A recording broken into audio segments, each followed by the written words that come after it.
Hey, I'm Alex from Board Game Co, and today I'm reviewing Lands of Evershade from Awaken Realms. This here is a prototype, all rules and components subject to change, and I'll have a link to the crowdfunding campaign down below. I'm going to go ahead and dive into how this game works, kind of giving you a general overview of the sequence, the way things will play out, as much as I possibly can without diving into every little detail of the game. Then I'll be diving into my review with what I like, don't like, all of that, and before I get into my final thoughts, I'm going to talk a little bit about the nature of the conflict of interest, since I do work for GameFound, and this is an Awaken Realms game. But with that, and timestamps to everything down below, links and all that stuff, let's talk about the game. This is Lands of Evershade. It is Awaken Realms' newest big box narrative adventure, which is going to take place across these little mini campaign arcs. You see, in the game, you're going to be building a character. Then once you've built your character, which we'll talk more about soon, you'll go on to a campaign. These campaigns are meant to be somewhere between 10 to 20 hours per campaign, and you'll do a level 1 campaign. When you're done with that, you can go ahead and do a level 2 campaign, a different campaign. Pick whatever level 2 campaign you want, and continue onwards with those characters you've built, so you can continue to grow and progress in these worlds. But they are different stories you're going on taking place in the shared universe. And then from there you can go to a level 3 campaign, and at that point you can retire a character, start a new one, and go through that cycle again. The goal being to give you manageable, bite-sized campaigns, something that Awaken Realms did with Stalker, a game I really enjoy from them. They managed to give you these smaller, bite-sized campaigns instead of these heavy 50 to 100-hour character arcs. You have these isolated little, like, hey, I'm going to build a character, have a 10 to 20-hour campaign, and then go ahead, whenever I'm ready to dive back into this world, continue with that character, and go forth on that little kind of arc I described. With that, let's start to give you how this works from the ground up. To that end, you're going to start by building a character. Now, you could just take a pre-generated character if you want, or you could take this player's handbook over here and start building a character, going through this as if it's really an RPG. This is an RPG-esque board game, and it's going to feel like that as soon as you start off over here, reading the backstory of the world, the lands of Evershade, talking about the sun puncturing through the clouds as they held at bay, the suns, the divinum leaking through, all of those fun things. But then you can go ahead and create a character, going through, what's your character's race over here? Are you human, dwarg, elf, Volgrim?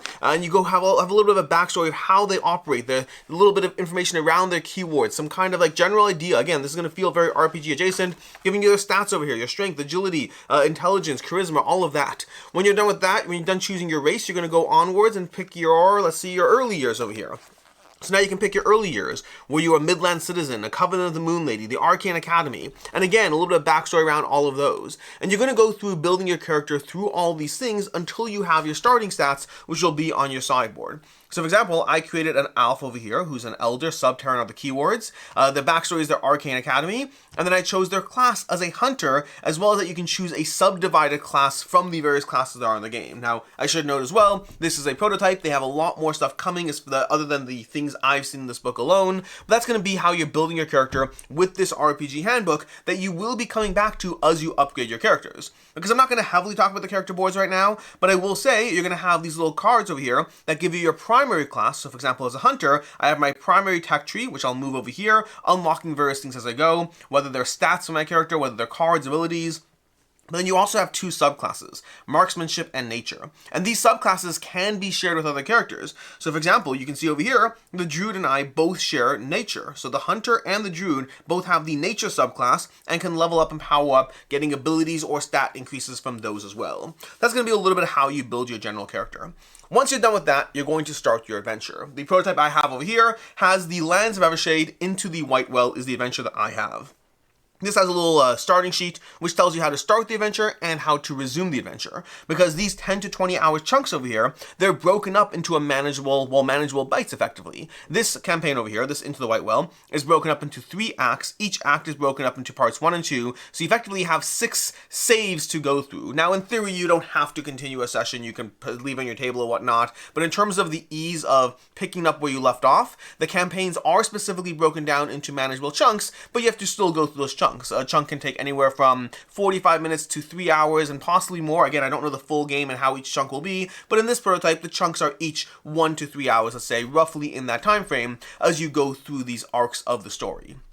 Now when we do that, we're going to go ahead and read over here, start the adventure, place a story tracker to the left of the sheet, take 1 to 5 boards containing the characters with the advancements, it's all building the characters, and then we're going to go ahead and read entry 1 of Into the White Well storybook. So we're going to read our first entry in this book. This book over here is giving you all the various choose your own adventure and all the text as you go through this story. So right now we're going to read entry 1, and we're going to see Blackridge. Seen from afar, its hills and knolls look like a thick black line smeared on the horizon.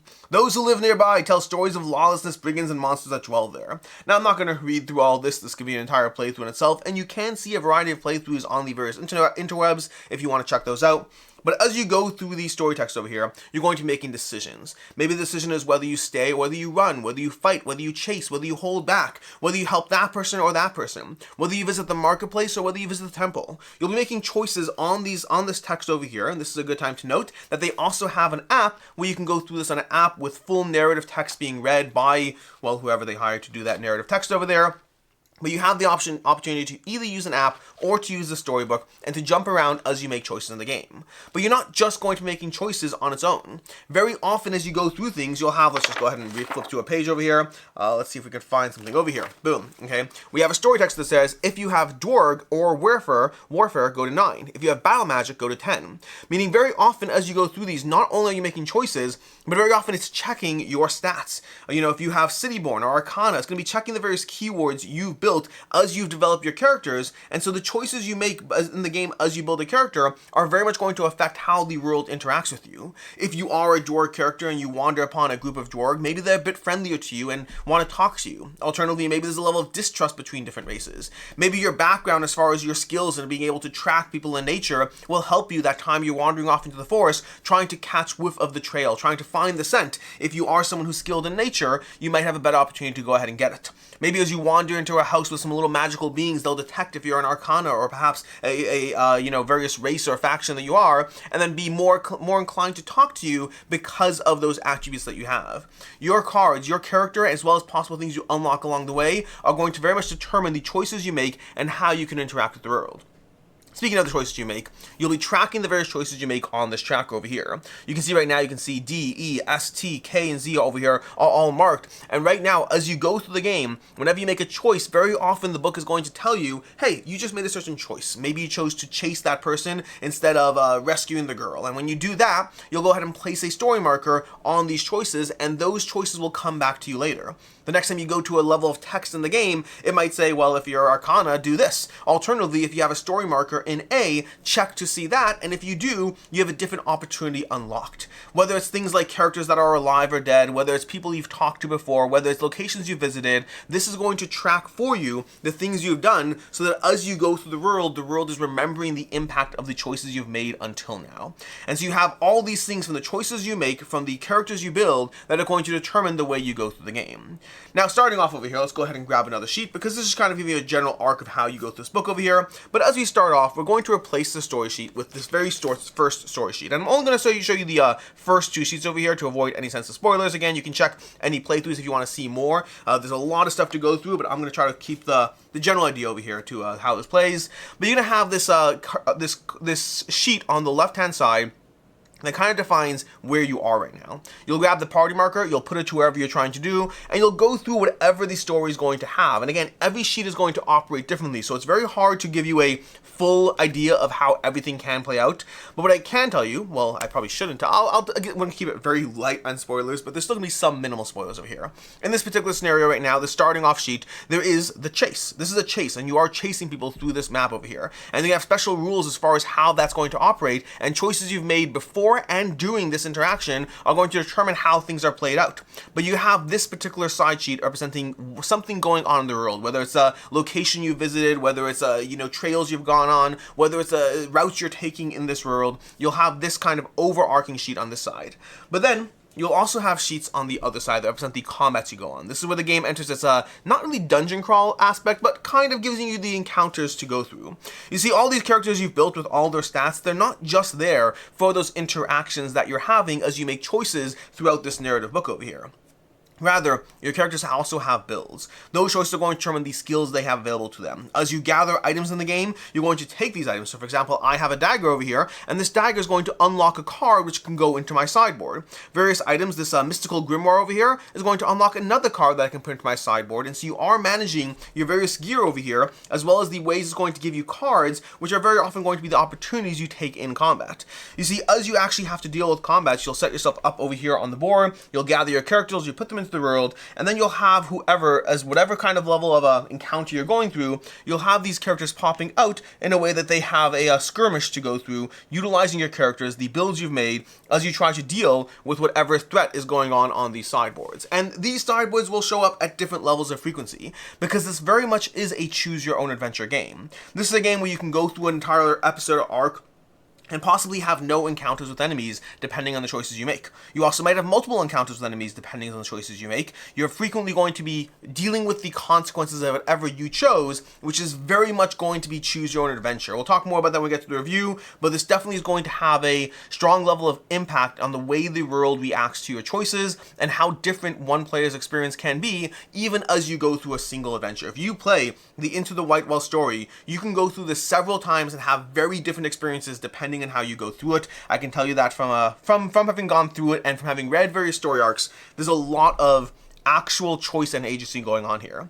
Now, as you have these encounters, you have a general objective. In this case, we have to defeat the mysterious murderer, but you also have various actions that are specific to that location. So right now we have a Dividend Blast where the air is charged with magic, and depending what we do over here, we have this extra action in addition to our own actions. You see your character is generally going to have 2 actions to run each round, whether it's moving, attacking, using abilities, but you also have Dividend Blast where you can use the air that's charged with magic to be able to pop off these little blasts and take people off the board as well. But these particular specific to the encounter sheet actions, they're going to vary. They're going to vary very heavily depending on the encounter you're going through.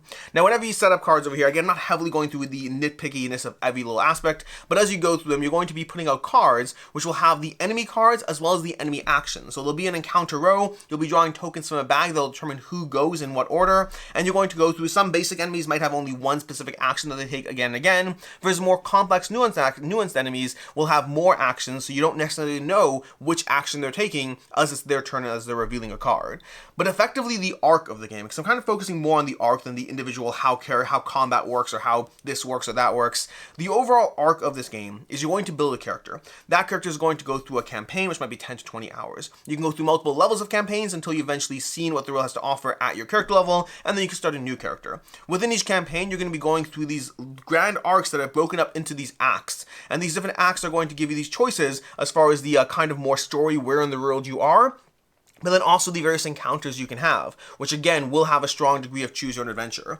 I don't want to give you spoilers of different things that I've encountered going through this, but there are a lot of different ways things can play out. Whether it's as simple as certain actions you might not be able to take because you didn't get something first, whether it's the fact that you encounter a group of enemies in one location or another, whether it's the fact that you don't encounter a group of enemies at all because of a path you chose, or alternatively because of the people you talk to along the way, whether it's because of the characters that die in the game because of your own actions or lack thereof, or possibly the characters that die because of the actions you can actually take. There's a high degree of choose your own adventure here, and sometimes the choices almost seem shocking. Some of the choices the game will give you, you're a little bit surprised that it will allow you to go a certain route in the game. But ultimately, this is an RPG-esque adventure in which you're going to be building your character in an RPG style, going through the world with different levels of what each scenario brings your way, while maintaining the actual combat that's going to be the result of the characters you've built and the way you've developed your own boards over here. Because over here, one thing we haven't talked about, there's a lot of things we haven't talked about because I'm kind of going for high level, but for example, this board over here, in addition to the fact that these correlate with your items you have, or the various skills you've earned throughout your advancement cards, or even just the starting attributes you have, you also have to make them fit onto your board. Each slot over here can hold, this one can hold defensive and support, this one over here can hold offensive and support, so different card slots are going to hold different types of things from offensive, defensive, and support cards, and you have to make all your cards work with the limited space you have. These are going to unlock more as we gain more experience and move up these tracks. So I'm working with limited space right now, trying to be able to take whatever actions I can with these limited card slots in the game. And that's kind of, without getting into the nitpicky details, which are important details if you want to learn how to play, but without getting into the actual individual details of combat, of aspects of your character board I haven't touched upon, that's generally what's going on in Lands of Evershade. And with that, we're going to go ahead and dive into review over here, starting off with ease of play. Ease of play is pretty solid because of the fact that, well, I mean, keep in mind, first of all, I did have access to the developers over here, as well as the rulebook, but the actual game itself does guide you through it with a tutorial. So when you're going through this starting scenario over here, the game does give you a tutorial sequence where if you don't know how to play, choose this option and it'll tell you what to do as you go through it. So you do have to know some basics in order to get up and running, but the game does a good job of actually teaching you things as you go through it without front-loading you with too much information. And I will say, for the most part, especially if you've played games in, well, either RPG space or in the board game space, this does feel familiar as far as most of the things that are happening here. There's definitely differences as far as any individual interaction, but most of the stuff that's happening will be fairly intuitive to people who have played any kinds of games in this genre before. So it's more about how things come together than any one aspect of being completely unique, innovative, or hard to process on its own. Game time is going to vary drastically, but the game does a good job at giving it to you in manageable bite-sized chunks. The area where it's going to suffer there is it's going to warn you as you dive into an encounter, hey, this particular act might take between 45 minutes and 3 hours. And you're like, well, that's a big difference. If I plan an evening around this game, it might be my 3 hours, or I might play it for an hour, be done, and have to figure out what I'm doing next. And so whenever a game does have a variable time frame like that, you just have to figure out how it's going to fit into your life, because that might be slightly frustrating. But having played through some of these acts, I can definitely see how you could have these very large ranges depending on what you choose to do. Without getting too much into it, this act over here, this particular scenario, even just the second one on its own, the second scenario you go through, you kind of have the opportunity to explore every single thing you touch, or to kind of head more quickly to the exit, and that's going to be very, very different as far as the length of time it's going to take to go through those. So ease of play is actually, they do a good job of giving it to you in bite-sized chunks, but even so, there's going to be a range to those bite-sized chunks, which might impact how easily you can plan around it. As far as what I like, don't like, and can see others not liking, starting off with what I like over here, there's a lot to like about Lands of Evershade, but I'm not... How to tackle this. So many things to go into here. So let's start with the fact that the RPG system, they do a good job, or at least it feels to me they do a good job at giving me that RPG player character creation that I very much enjoy, because I don't play a lot of RPGs. I've played very few RPGs, but easily my favorite part about playing an RPG has always been building a character. And this game will give you a build your character light aspect, where you choose how to put together your character, your backstory. You can do it randomly, you can take a pre-generated character, or you can actually go ahead and just straight up build a character based on whatever catches your fancy as you go through it. And so the character creation of the game is very satisfying, and the overall RPG system, where it focuses very much on the story. This is a game where the combat is not the key focus of the game. You can play this game for, you might play this game for, let's say, like 3-4 hours, and possibly have 2 combat encounters in it. You can also have more, depends on which scenario you're playing with, depends on the choices you make, but this is not a combat heavy game. This is a game that's very much about the story, about the choices you make in the world, how it impacts those characters in the world, and how it impacts you within that place in the world, and of course how it leaves you set for the next campaign you're going to go through. So that overall RPG approach does work very well for me, making me feel like the character that I build matters, and their combat stats matter, and the spells and items and gear I get along the way matters. But also, what matters just as much is the keyword system. The keyword system in this game means as you go through the story, you are so frequently going to be checking your keywords, and it doesn't feel too overwhelming to have to check something, but you're frequently going to be dealing with, like, oh, wait, I have Arcana, I'm a Jorg, I'm an Alf. Like, how are you going to be dealing with the individual choices that the game throws at you? But it very much feels like what you built and who you created matters, because the world reacts with you very differently as you go through it. And so that sense of world building, that sense of character creation, the sense of how it all comes together is incredibly satisfying. The frequency of the keywords and their application is incredibly well done and really pulls me into the world. But not just the keywords, the sense of choice, that the sense of consequence, the actions I take, and the way this system is going to work, where as you have different encounters, you know, you see that old woman in the marketplace, and boom, you mark A, and in the future you have a different encounter outcome because you've marked A. You've talked to the children, you've saved the lady, whatever the choices you make along the way, you're going to have outcomes that are tracked, and the game is frequently going to recall those outcomes for you. And going back to the keywords thing, there's times in the game where you might have a sense that this is a pathway that's better suited for me because I'm a follower of Luada over here. I'm a follower of Luada. So I'm just making sure I'm getting the name right. Luada is one of the core structure in the game. But a follower of Luada, you might have a choice that kind of hints the fact that this might be a better path to choose with your party, because you have that affinity that you might be able to uncover more secrets. And the game really rewards you for paying attention to the lore, paying attention to the text, paying attention to the story aspects that it kind of hints upon as you go through it. And there's really genuinely multiple ways that things play out. So having gone through this game already, I can tell you that I haven't read every single alternate text that I've ever come upon, but there's certainly choices where I decided to peek at how things could have played out differently to get a sense of whether that choose your own adventure is more surface level or whether it actually impacts the story. And it really has a strong impact. I kind of touched upon a few aspects already, but there's times where you might encounter a group of thugs in one location or another with different outcomes to the various battle maps you'll have. There's times where you might choose not to encounter thugs at all because of the choices you make. There's times where you're going to have characters that may or may not die as the result of your actions, whether intentional or not, and those will have different outcomes to the story. There's so many different ways that this game can play out, and so many different pathways that you might get access to in one playthrough that you might not get access to in another. There really is a strong sense of choose your own adventure that I can't speak for how it impacts the overarching finale of the whole entire thing, but it certainly feels like my choices matter as I play through it, which makes those choices as you engage with them so much more rewarding. Everything you do matters, from the choosing how to build and develop your character to the interactions you're going to have and the choices you're going to play out there. Overall, the failure and reroll system is very satisfying. I haven't really talked about this yet, but frequently you're going to have to make choices based on testing a stat. So when you do so, you might have to, maybe you're talking to a character and you might need to test your charisma. Unfortunately, my party both has 2 charisma. I don't have a boost to my charisma in any case, so we're going to be rolling only 2 of these dice over here. And maybe we're doing a level 10 charisma check, which means we're rolling only 2 of these over here, but maybe you get +1 die if you have, I don't know, if you have let's go with, if you're a large character, you have +1 die. Maybe we're talking to a bunch of miniatures in the forest or whatnot. So we're going to have our other character rolling an extra die. So we can roll our 2 dice over here. Our other character is going to support us with 1, and we can check over here. Well, that's going to be a cocked die over there. Boom, there we got a 4, we got an 8, we got a 10.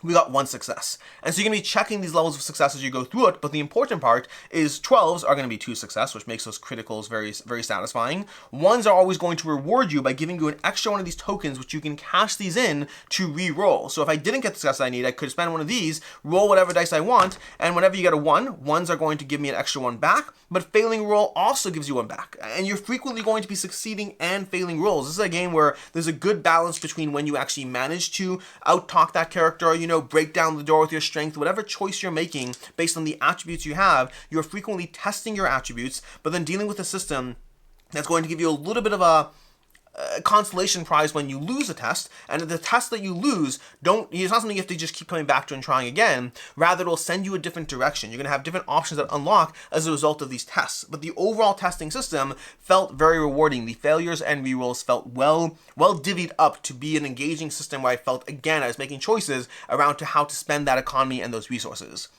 The fact that the game gives you shorter and more accessible campaigns is in everything to me. I really enjoyed Soccer from Awaken Realms, and I like the fact that those types of games are giving you these shorter, more manageable campaigns. One of my game highlights this past year has been Primal the Awakening, and that's partially because the game is a manageable length. It's not a game that's going to take up hundreds of hours of time. It's a game you can sit there and say, this is a campaign that I'm playing through, this is the sequence I'm going to go through, and I'll give it, 10, 15 games, whatever it's going to take, but it's not going to be a significantly longer experience. And that's true for this as well. I like the fact that Lands of Evershade is not just giving you shorter, more accessible campaigns that'll be in that 10 to 20 hour range, but giving you a bunch of campaigns to go through. If you back this campaign, I haven't seen the page yet, well, I've seen the basic page, but I haven't seen anything new that's unlocked yet, but as you go through it, I'm sure they'll have a whole bunch of stretch goals and optional buys and all those, but the ability to just choose a level 1 campaign and a level 2 campaign and a level 3 campaign, that choice of just how you explore the world as opposed to having to go through a whole 100-hour arc is incredibly accessible. For someone like me who dives into campaigns that are shorter but not longer,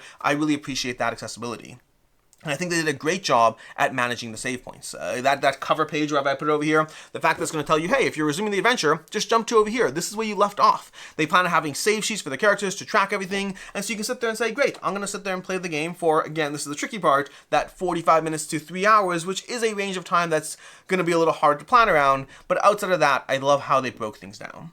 And that's a lot of time spent on the various things I like. We haven't even talked about. There's a lot more. We haven't heavily talked about the combat. Combat is one of those things that's fascinating because you will have enough combats in the game that your character builds will matter a lot. And I do appreciate the overall combat in the game. You're frequently making tests, flipping cards to opposing sides, helping support other characters. The overall combat over here, I definitely enjoyed. I've been spending a lot of time focusing on, well, everything over here.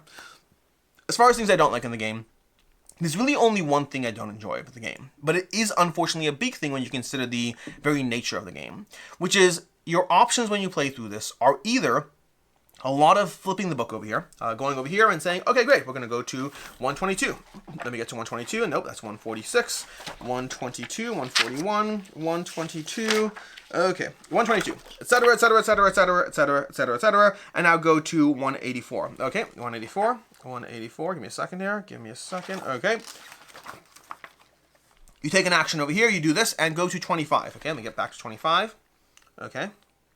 And this, by the way, this thing that I'm mimicking right now is to prove a point, because this is genuinely how it feels when you go through the storybook over here. It's not the worst, but it's going to break up your story as you now make a choice over here, and you'll frequently have jumping from 2, 3, sometimes more points as you jump around from the book trying to flip and find where you're up to.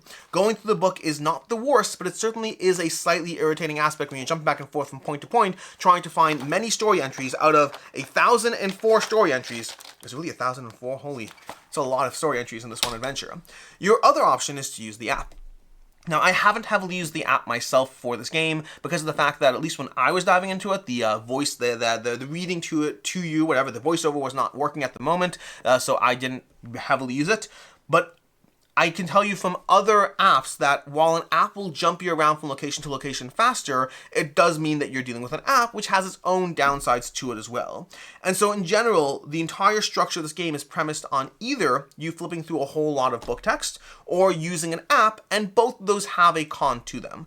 I'm not yet sure which of those things I'm going to prefer to do once I dive into this properly. I plan on giving both of them a fair shot, seeing how they work for me. I imagine I'll end up using the app, I think, at the end of it, but in both cases, there's certainly a downside. Either a phone at your table or a tablet, as well as the slower interaction of just making sure you click everything right and all that on the app, or alternatively, flipping through a lot of pages. So it comes with the nature of a game this big being put onto your tabletop, but it still is a cost and a thing that gets in the way of the experience.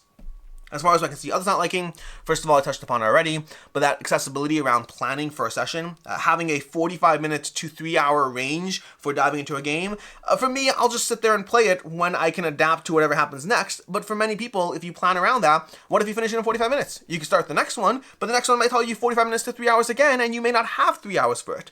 And so that is something that's going to result in your ability to dive into it. You could leave it set up on the table, but I think the save points really are designed around finishing those acts one at a time, and so that is something to be mindful of. The other thing is that combat is definitely not the main focus on this game. Now, don't get me wrong, I think combat is definitely rewarding. I heavily recommend, if you're watching this review and all the amount I focused on everything else and haven't focused a lot on combat, I do recommend watching any of the playthroughs and watching a combat sequence play out. I think there is a lot of decision space. I think it's an overall good combat system. I just don't think combat is where this game shines. I think the overall package of this game is where it shines, and the combat is a good part of that package. I'll say that if you are someone who's coming at this from something like Tainted Grail, and you're concerned with the combat there and how good this combat is here, I think this is a much, much better system. But overall, this might be saying here that the combat is rewarding and it is fun. It still is not the main focus of the experience. It is something that, okay, great, you deal with the combat grid. Again, you can play this game for 3 hours and have 1, maybe 2 combats, depending on which scenario, which encounter you're having. And so you have to go into that knowing. If you're just flipping through the story and just trying to get to the next combat, this is not that game. This is a game that involves you in the world, it involves you in the choices, it involves you in the consequences, and yes, along the way, there's going to be these skirmish encounters where you have to deal with the various threats, and of course the way you've built your character until now. As far as final thoughts on Lands of Evershade, and before I dive into final thoughts, I'm going to talk a little bit about the conflict of interest, because I think it's very important here.